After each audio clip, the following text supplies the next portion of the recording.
지금의 이 계절은 봄에서 여름으로 가는 계절입니다.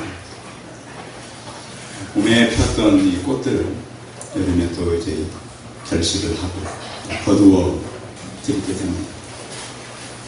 자연의 이런 이 순리를 보면은 모든 것은 심어야 거둡니다. 우리는 심는 것은 등한히하고 거두는 데만 열심히 거두려고 할 때가 있습니다.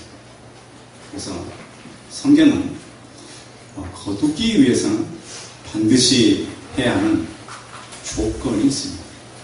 성도 여러분들, 인생을 살아가면서 많이 거두고 싶으십니까? 아멘? 네, 그럼 오늘 말씀을 좀 귀를 열고 마음 가운데 잘 담아두시면 우리 성도님들은 누구보다도 풍성하게 많이 거둘 수가 있습니다. 원리는 동일하기 때문에 성경은 진리지 않습니까? 그래서 진리라고 하는 것은 변하지 않는 거예요. 그래서 오늘 말씀을 잘 듣고 여러분의 인생이 많이 또 그것도 많이 거둬도 기쁨으로 거둬야지. 그래서 성경은 그 원리를 우리에게 설명해 주고 있습니다. 자, 잘 우리가 기쁨으로 거두기 위해서는 몇 가지 준비해야 될 것이 첫 번째는 좋은 씨를 준비해야 합니다. 뭘 준비해야 된다고요? 좋은 씨. 저는 어릴 때 이 부모님이 농사하는 것을 보고 자랐습니다. 이 농사를 거두면 부모님들은 언제나 그 다음에 심을 곡식은 최고의 좋은 것으로 준비해 두셨습니다. 그냥 먹다가 남은 것인지 알아서 대충 이렇게 어느 정도 그냥 된 것을 그냥 한 것이 아니고 최고로 좋은 것을 뽑아서 언제나 씨앗으로 준비해 놓았어요. 여러분, 그 씨도 없이 먹는다는 말 아십니까? 네, 씨도 없이 먹는다. 씨는 꼭 남겨두는 거, 먹으면 안 돼. 왜?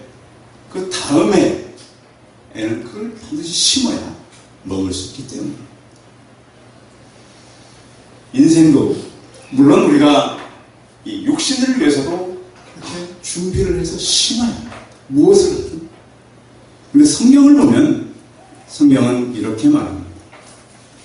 마가복음 4장 14절에 보면 우리가 뿌려야 되는데 뿌리는 자는 말씀을 뿌리는 것이라고 그랬습니다. 그래서 우리가 준비할 것이 뭐냐면 좋은 말씀을 준비해 둬야 된다는 거예요. 그럼 어떤 것이 좋은 말씀인가? 성경의 원리는, 이 말씀의 원리는 예수 그리스도를 소개할 수 있는 능력입니다. 여러분들, 복음을 전하는데 여러분 자신이 누구를 만나든지 5분 이내에 전달할 수 있는 능력이 있으십니까? 아니면 그것을 축약해서 3분이라도 상관이 없습니다. 그런 시가 여러분들에게 있느냐예요. 이건 영적 원리입니다. 이 원리를 알고 이 원리를 내가 정리하면 육신의 것은 당연히 따라오는 겁니다. 열심히 일해서 우리가 잘 사는 것 아닙니다. 하나님은 우리에게 영적인 일을 맡길 때 그 일을 감당하면 육신의 것은 알아오게 되어 있습니다. 우리는 이 순서를 바꿀 때가 참 많아요. 이 순서를 바꿔서 육신의 것을 많이 심으려. 그러나 우리를 이 땅에 보내신 분이 누구죠? 하나님입니다. 그러니까 하나님은 영적 원리를 가지고 우리가 살 수 있도록 말씀을 주셨습니다. 그래서 우리 성도님들 안에는 다른 사람들에게 내가 줄 수 있는 좋은 그런 말씀이 준비되어 있기를 바랍니다. 우리가 오늘 말씀을 많이 듣습니다. 말씀을 많이 배웁니다. 근데 그것을 또다시 심을 수 있도록 준비되지 않았다면 이것은 우리가 복음을 잘못 이해한 것입니다. 그러다 보니까 한국교회 안에는 진짜가 많을까요? 가짜가 많을까요? 진짜가 많을 것 같죠? 예수님께서 그러셨습니다. 다시 내가 올 때 무엇을 보겠느냐? 믿음을 보겠느냐. 물론 진짜가 많을 것 같습니다. 그렇겠죠? 그런데 우리에게 중요한 것은 정말로 복음 앞에 섰을 때 결단하는 사람들은 다수일까요? 소수일까요? 굉장히 소수. 그러니까 오늘도 여러분이 지금 이 말씀을 들으면서 내 안에 다른 사람에게 전달할 수 있는 좋은 시가 있느냐 없느냐, 그 자체가 없는 사람이 너무 많아요. 듣긴 들었어요. 알긴 알았어요. 근데 내 안에 좋은 시가 있어요? 없어요? 없어요. 많은 분들이 교회 와서 좋은 말씀은 들어요. 그러나 내가 가지고 있는 시가 없어요. 생산력이 없단 말이에요. 그러다 보니까 제자가 제자를 갖지 못한 안타까움을 갖고 있다. 여러분을 이후로 짧게라도 간단하게라도 여러분들 안에 좋은 시가 있기를 바랍니다. 복음의 시가 있기를 바랍니다. 또 한 가지 준비할 것입니다. 씨는 반드시 어디에 뿌릴 수 있습니까? 땅, 밭입니다. 밭. 성경에 보면 밭의 원리가 여러 번 나옵니다. 그러면 이 밭은 그럼 영적인 의미로 무엇을 의미하는가? 전도 대상자입니다. 생각해 보세요. 씨가 있으면 뭐합니까? 밭이 없으면 뿌릴 수가 없어요. 그래서 우리는 그 밭을 어떻게 해야 돼요? 찾아내야 돼요. 그러니까 씨도 없는 사람은 밭도 안 찾겠죠. 그렇죠? 씨 자체가 없는데 무슨 밭을 찾겠어요. 자, 씨를 품고 있는 사람은 씨를 심어야 되기 때문에 밭을 간절히 찾는 거예요. 왜? 씨는 바다에 능력이 있거든요. 예수님을 오래도록 섬겨도 그 밭을 찾지 않는 사람들은 크리스찬이라고 보기 힘들어요. 수백 년을 하나님을 섬긴다 그래도 밭을 찾지 않는 사람은 온전히 믿는 사람이라고 말하기 어려워요.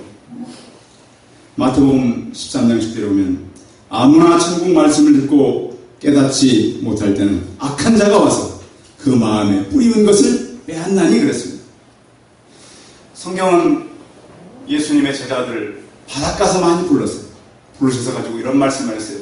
내가 너희를 무엇 낚는 어부가 되게 하겠다 그랬어요? 사람을 낚는 어부 되게 하겠다. 어부가 1년 도록 고기 한 마리도 못 잡으면 어부인가요? 어때요? 여러분이 이제 가게를 오픈했어요. 네? 1년 동안 오픈해놓고 손님이 한 명도 안 오면 그 가게 어떻게 해야 돼요? 문 닫아야 돼요.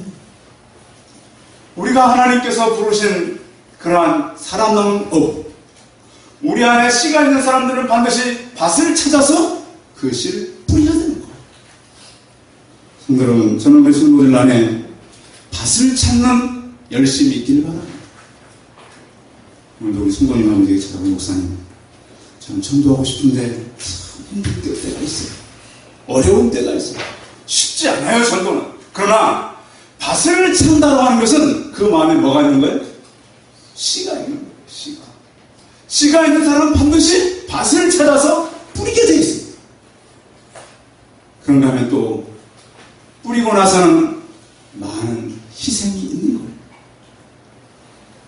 씨를 뿌려놓으면 그냥 자라는 건 또 아니잖아요. 씨가 그 환경에서 싹을 트고 자라기까지는 많은 어려움이 있는 거예요. 그래서 오늘 성경에는 눈물을 흘리며 씨를 뿌린다고 말씀하고 있어요. 이겨야 될 환경이 너무 어려운 거예요. 힘든 거예요. 그래서 우리는 그 환경 속에서 포기하지 않고 일을 해야 되는 거예요. 그런가 하면 뿌리고 나면 기다려야 돼요. 어제 뿌리고 오늘을 거둘 수는 없잖아요. 그렇죠? 기다리는 거예요.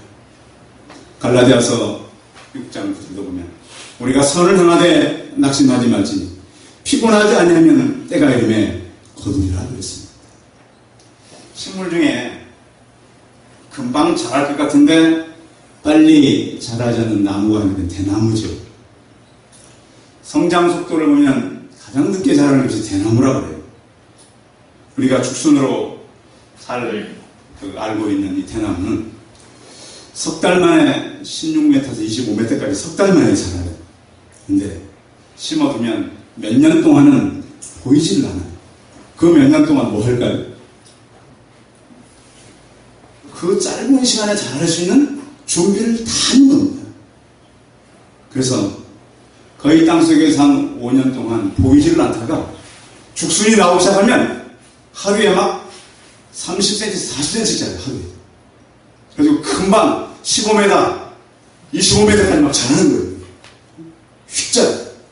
근데 그것이 그동안 준비되어 있었기 때문에 이렇게 자랄 수 있는 거죠. 그래서 대나무도 꽃이 핍니다. 언제 피는가? 60년이나 120년 만에 한 번씩 펴요. 그래서 꽃이 진 후에는 대나무가 전체가 말라져요. 같이 폈다가. 그래서 대나무 꽃은 1000년에 한 번만 말고 있어요. 자주 못 봐요. 또 대나무 중에 잘 자라지 않는 희귀종인 모소 대나무가 있어요. 이 대나무는 심어두면 4년 동안 3cm밖에 안 자라요. 여러분, 심어놓고 물려도 4년 동안 3cm밖에 안 자라다면 이걸 계속 키워야 돼요? 버려야 돼요? 네? 계속 키워야 돼요? 그런데 정확히 4년 지나고 5년째 되면 하루에 무려 30cm씩 자라요. 6주 만에 15m가 자라요. 그뿐만 아니라 그 주변에 수백 메타의 커다란 숲을 단기간에 잃어버리는 거예요. 그러니까 이 대나무는 땅 속에서 자라는 거예요. 교회도 그렇습니다. 우리가 이곳에 와서 지금 올해 9년 동안 했는데 우리는 뭐하고? 성도 여러분, 자라게 하시는 분은 하나님입니다. 결실을 하게 하는 분도 하나님이심을 믿으시기 바랍니다. 우리가 뿌리는 씨가 진짜라면 그 진짜 씨는 반드시 땅에 떨어져서 자라서 열매 맺게 되어 있습니다. 중요한 것은 우리가 인내하며 기다리는 것이죠. 오늘 성경에는 그 원리를 이스라엘 한 사건을 가지고 설명하고 있는데, 이스라엘 백성들이 바벨론에 포로로 갔다가 그 포로에서 돌아오는 기회가 있었어요. 그래서 그들이 포로로 갔다 돌아올 때 포로로 잡혀갔다가 살아서 돌아올 수 있는 확률은 많지 않아요. 요즘에도 보면 이렇게 이 적대적인 국가에 포로로 잡혔던 사람들이 어때? 살려줍니까? 적국이 포로로 잡으면 대부분 많이 죽여요. 없어요. 기적처럼 살아남는데, 이스라엘 백성들은 일정한 때가 되자 한 민족이 그냥 그들이 아무것도 안 했어요. 해방한다고 만세를 부른 것도 아니고 그들이 무슨 운동을 한 것도 아니고 어느 날 갑자기 돌아가라. 그래서 돌아오게 됐어요. 그래서 그 사건을 가지고 이렇게 말씀하고 있어요. 126편 1절 한번 읽어봐요. 1절 시작. 여호와께서 시온의 벽을 돌려보실 때 우리는 꿈꾸는 것 같았도다. 아멘. 이스라엘이 망한 이유는 우상숭배하다 망했어요. 뭐하다 망했다고요? 우상숭배. 여러분 안에 나의 우상과 자녀의 우상과 물질의 우상이 사라지길 바랍니다. 우리는 이것을 가지고 살 때가 참 많아요. 하나님은 그것을 버리라 그러는데 우리는 하나님을 통해서 그것을 채우려고 하는 것이 우리의 잘못된 신앙이에요. 고레스 왕의 칙령에 의해서 너희들 다 돌아. 70년 동안 그들이 포로 생활을 했지만 다 돌아올 수가 있었어요.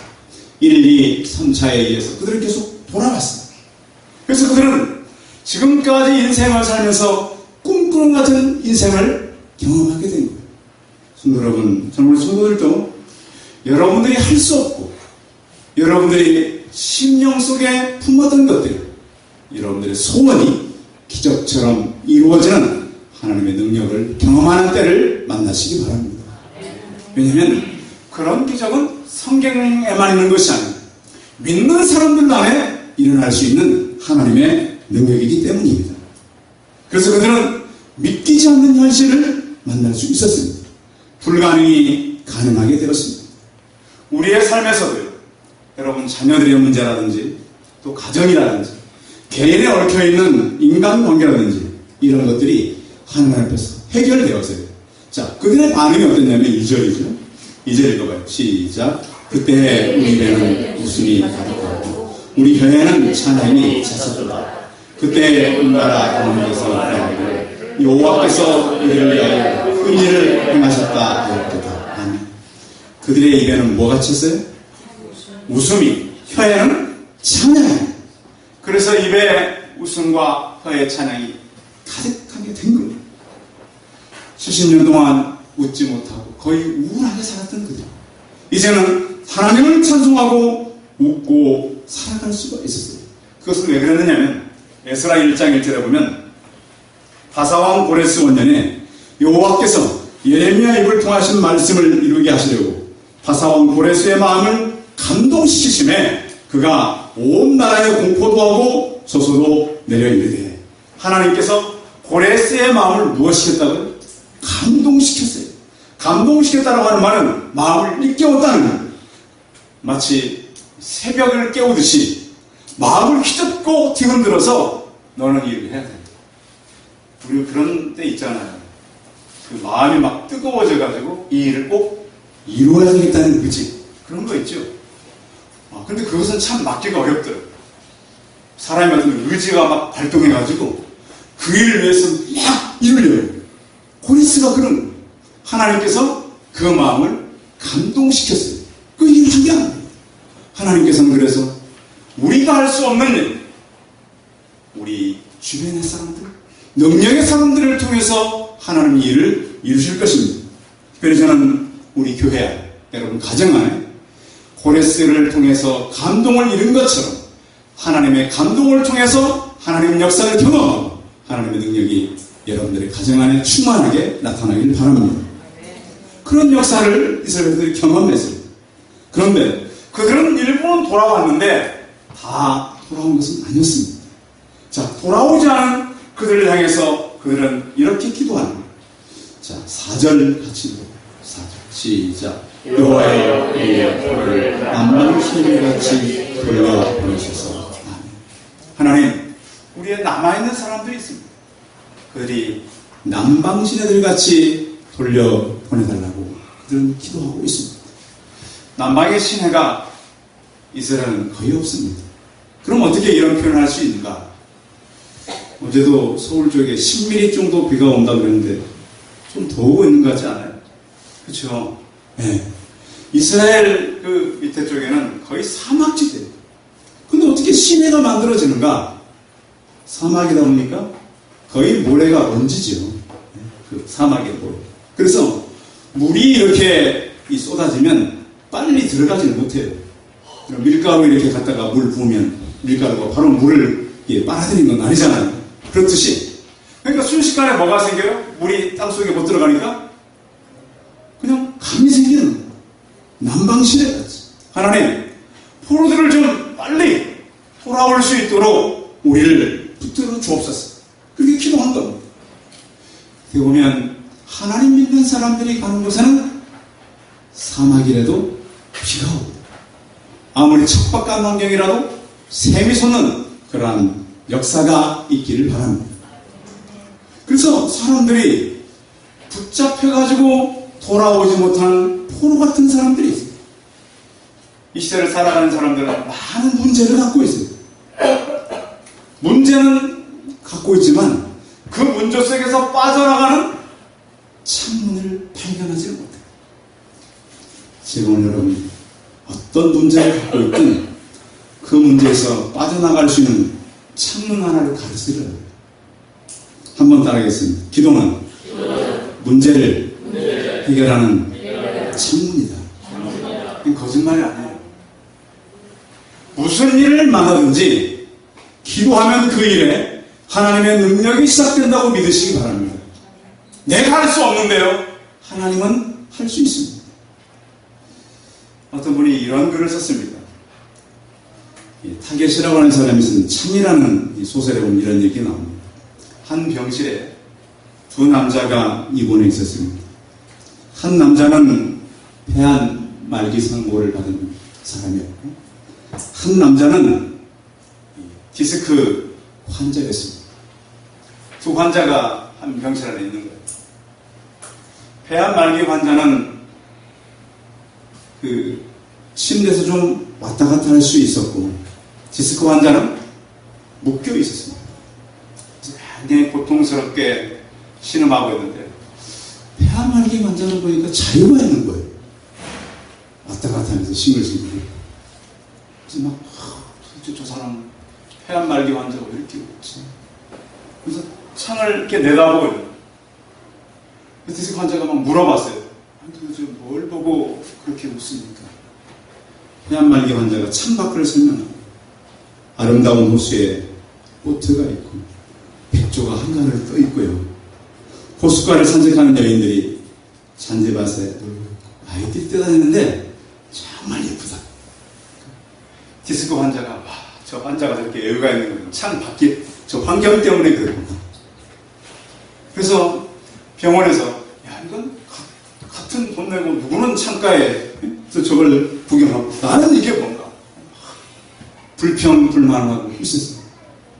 그래서 어느 날 밤 폐암 환자가 굉장히 고통스러워하는, 그래서 이 디스크 환자가 저 사람이 떠나면 내가 좀 갈 수 있겠다 싶어가지고 호출을 안 한 거예요. 정말 그 기대대로 다음날 아침에 폐암 환자는 실려나갔고 병원 측에게서 디스크 환자가 그 자리로 간 거예요. 침대로 가가지고 창밖을 내다보는 순간 책은 이렇게 기록되어 있었어요. 밖을 내다보니까 그곳은 놀랍게도 회색의 콘크리트 담벼락뿐이었어요. 창밖에 아무것도 없어요. 옆 건물이 막혀 있었어요. 그럼 무엇이 이 폐암 환자를 저렇게 여유로운 미소와 죽음 앞에서도 한가하신 마음을 줬습니다.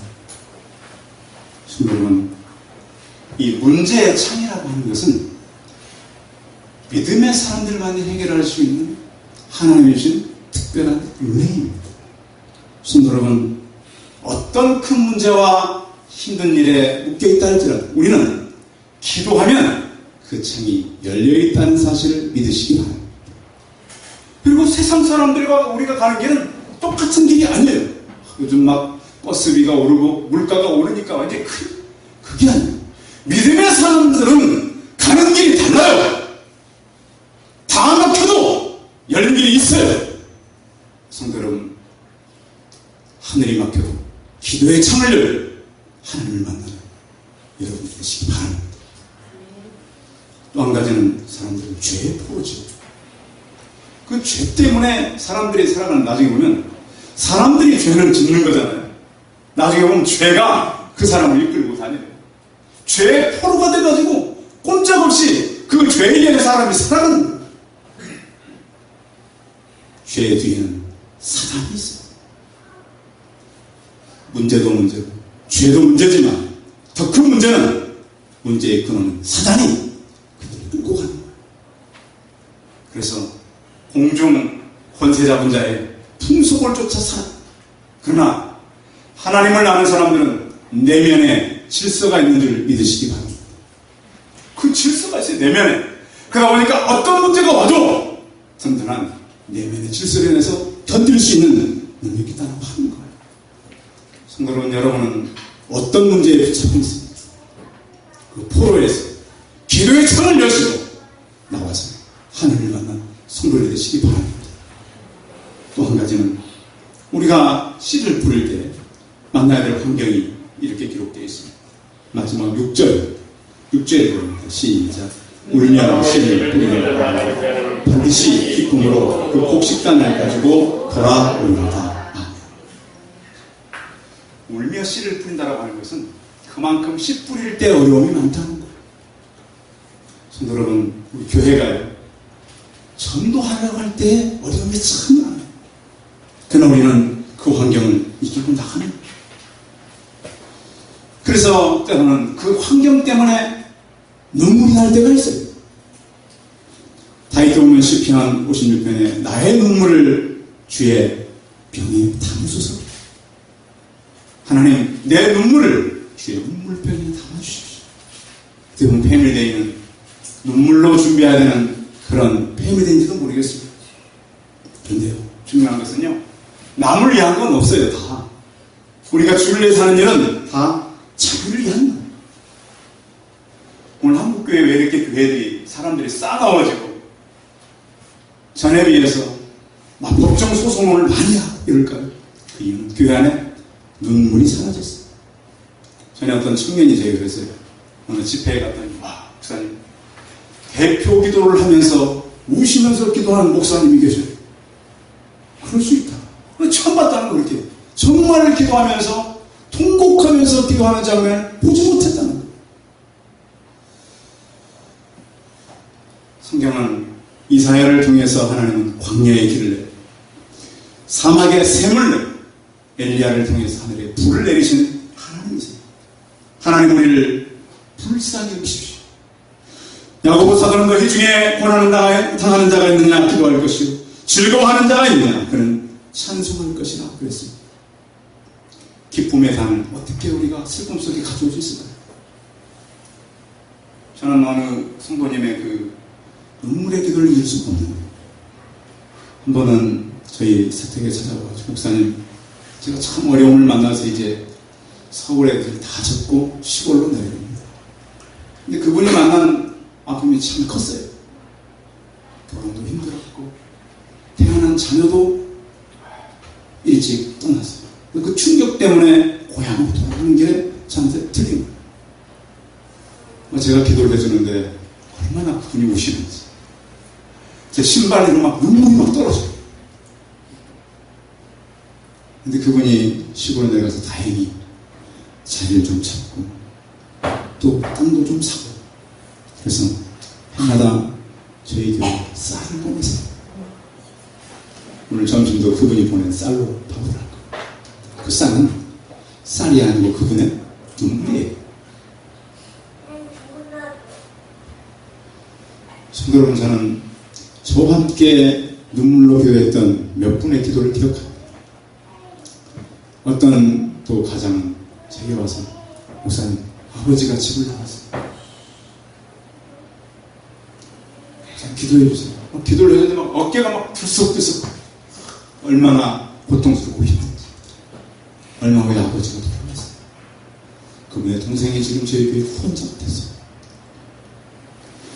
또 한 분은 교회를 찾아와서 통곡을 하시더라고요. 목사님 저희 어머니의 기도가 끊어진다. 그 어머니가 돌아가시면서 그 집에 그분이 기도자를 해야 되는데 안 하는 거예요. 우리 집에 만난 엄청난 어려움을 목사님 만났어요. 그 아들이 병원에 그때 입원해 있었는데 병원에서 말하려면 사고가 나가지고 장례식 준비하고 그때 찾아온 거예요. 목사님 내가 기도하지 않아서 우리 어머니가 떠난 다음에 그 기도가 막히고 나서 이렇게 어려움이 목사님 왔어요. 기도하면 해결돼요. 병원에서 장례식 준비하고 그랬지만 그 아들이 회복됐어요. 제가 교회 시작할 때 그분이 많은 액수를 헌금했어요. 성도 여러분, 이 시대는요 울며 씨를 뿌리려고 하는 사람들은 많지 않습니다. 거들려는 사람들은 많습니다. 근데 저는 지금까지 살아오면서 정말 하나님께서 울며 하나님을 부르짖고 기도했던 사람들의 기도를 응답하는 걸 내가 못 봤습니다. 패밀리데이는 무너져가는 가정을 살리고자 하는 우리 교회 전도의 그런 하나의 방법입니다. 여러분들이 어떤 어려움과 문제가 있다 할지라도 지금의 환경을 이유로 울며 씨를 뿌리십시오. 반드시 기쁨의 단을 가지고 돌아올 것입니다. 하나님은 우리를 이렇게 기쁨으로 거두게 하겠다고 약속을 했습니다. 그 조건은 좋은 씨와 기도의 창과 울며 씨를 뿌리는 역할이 있을 때 풍성하게 거두는 복을 저 우리 성도들이 다 같이 누리시기 바랍니다. 기도하겠습니다. 살아계신 하나님, 이 시대는 거들려고는 하지만 시도, 밭도, 기도도 눈물에 하나님 앞에 간구하는 탕을 잃어버린 시대를 저희가 살아가고 있습니다. 살아계신 주님, 하나님은 살아계셔서 믿음의 성도들이 주 앞에 나와 자복하며 눈물로 기도할 때 한 번도 그 기도를 잊지 않으셨습니다. 다 응답하셨습니다. 하오나 하나님, 그 하나님 우리가 잊어버리고 산 때가 너무나 많았습니다. 요 하나님, 우리 모든 성도들이 그 하나님을 다시 만나게 하여 주옵소서. 주여, 나를 불쌍히 여기소서. 이 문제 속에서 나를 건지소서. 하나님 앞에 우리가 나아가서 기도할 때 응답하신 하나님을 믿고, 하나님, 지금의 우리가 어떤 문제를 겪다 할지라도 하나님께서 이기고 기쁨의 탄을 거두는 저희 성도님들, 저희 교회 되게 하여 주옵소서. 주 예수 그리스도의 이름으로 기도했습니다.